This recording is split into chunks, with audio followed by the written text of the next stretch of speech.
Welcome to Hello Port Hueneme. I'm your host Tom Dunn, and we're with Tracy Sisson-Phillips today from the Chamber of Commerce. She's the CEO. Welcome back. Good morning, Tom. Thanks for having me. This is our second show with Tracy. We did the first one about 6 months ago.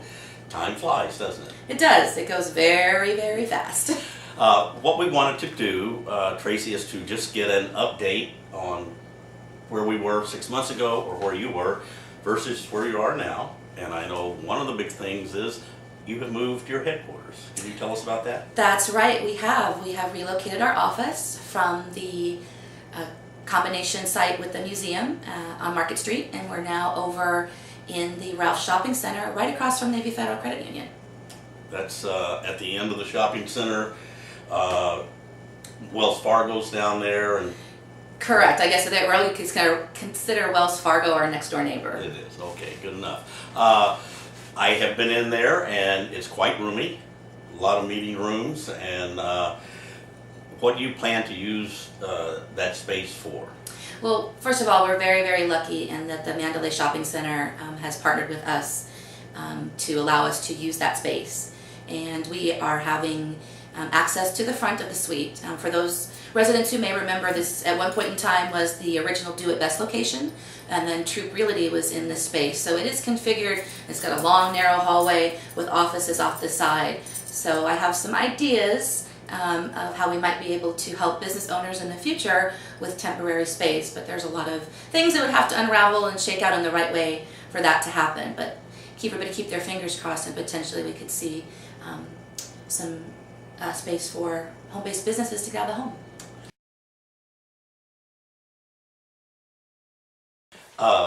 Tracy, you've mentioned to me over the last month or two some ideas for the future you'd like to see happen. Can you run a few of those by us and let the people know what hopefully they can look forward to happening? Absolutely. You know, as the chamber CEO of a chamber in a very small community, it's challenging to figure out how to get people engaged, not just business but residents. You know, over the course of the years, we've lost several of our service communities, community organizations like the Lions Club and the Rotary. So we don't really have those service-based organizations that help give back to the community. One of the things that I think the chamber could help to serve as would be that service-based organization. Now, Tom, what that actually looks like and how it comes together still has yet to be determined, but I think that the chamber could serve as a community focal point for helping engage citizens and residents with what's going on in their community and how they can help. Well, I think by having a list of ideas and getting them out there, hopefully there'll be people in the community that will say, hey, I like that idea, I like this idea. An example is, we're going to start having, I think it is first one June 9th, Kelly Long, the new county supervisor, will be in on Friday from 9 to 12, and we're going to do a video of her.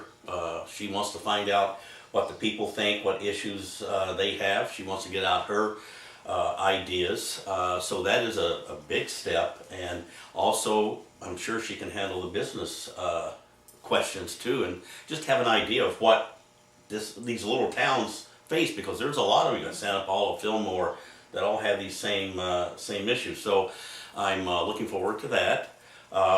Also, with Hello Port Hueneme, I would be interested in offering the businesses that come to your breakfast meetings the opportunity to have time to promote their businesses.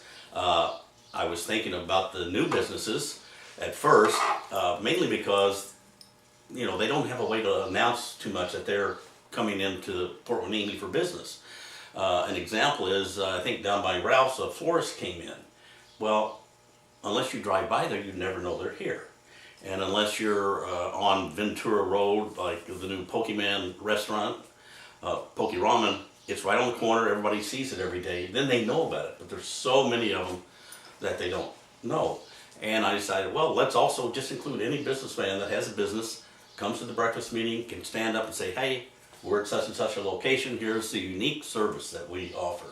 So there's a lot of things like that, I think, that we want to get the business people involved. And I know that the mayor has also talked about having maybe some type of, and you mentioned it too, coffee with the mayor, bring in business people and community people with ideas of what they would like to see done. So hopefully we could work a lot of that out. Yeah, and you make a lot of good points, and thank you for mentioning the new supervisor Long.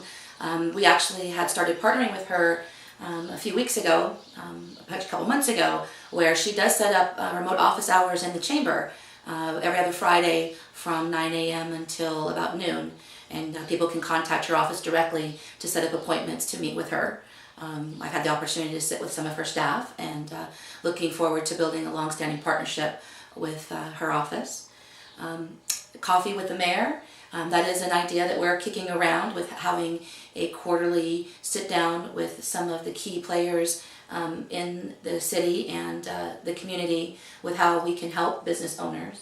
Another concept that we're discussing is how the chamber can get more involved when a business comes and looks to open in the city. What can we partner, or how can we partner with the city to help new potential businesses come in and be successful in their first 60, 90, 180 days.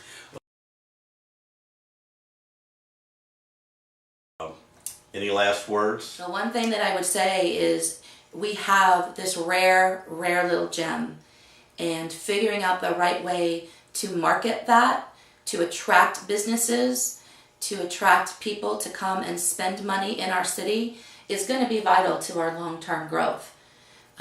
You talk about these empty retail spaces, and that's a majority of them are retail, they're storefronts, and there potentially are a few more coming with a new development over off Victoria and Channel Islands by the Rite Aid. There's that vacant lot that hopefully we'll be seeing that breaking ground. There are some housing units that are going to be in there, apartment homes, which will be great, but there also is some more retail space. And figuring out how to bring businesses in to have people come and want to spend money, what's the right mix of retail and or services available, and how do we get people to come and stay in our hotel. Almost 2 years ago, we worked with the city to bring our hoteliers into the Ventura County Lodging Association, which has, what that did was it added a 2% room tariff to the traveler. So this is nothing that was attached to any of the residents, but to the visitors that come to our city. And that 2% went into a larger pot with the cities of Ventura, Camarillo, and Oxnard. It totals over $2 million. Wow. That 2% from those 4 cities. So we have been very fortunate to be able to get in and have the leverage of the marketing power behind Ventura County Coast. And I encourage our watchers to go look on the internet for Ventura County Coast, or on Facebook. The nice thing about that 2% is that an actual 20% of that 2%. So I'm just going to use, these aren't the real numbers, Tom, but just for easy math, as demonstration, let's say in a year that 2% came to $100,000. Well, $20,000 of that 20% is retained in a bucket just for Wainimi to use for promoting overnight stays. So it is kind of specific to the hotel industry, but that's how we bring people in. So our hotels are then able to say, hey, or let me just phrase this. Let's say there were a beach activity down at Wainimi Beach that lasted a couple of days that would encourage people to come and spend the night. We could pull from that money to actually use to promote that event. So there's some opportunities. One of the things that it has funded for us is we developed a visitwainimibeach.com tourist site that is live now. We haven't really been publicizing it. We're still looking to bring more content to it, but it's a place where it then links to the larger Ventura County Coast site, so that people that are looking for something or a place to go and stay that's different than Palm Springs, that opportunity to find out what is right in sometimes their own backyard to come and vacation. Well, it sounds like you have a real eye on the future and building the community, both for the community and for the business guy. And we are more than happy to offer any of the businesses free video advertisement of their business at your breakfast meetings, and they can come and let us talk about their businesses. So I think together we can make things happen. That would be great. I'm sure our business owners would love to do that. Okay, thank you very much, Tracy. Thank you, Tom. Good to see you, Good to and see you hope too. it's not another 6 months. No, it's not. Okay, thank you guys for watching this episode. Welcome, hello Port Hueneme, and we'll see you at the next show.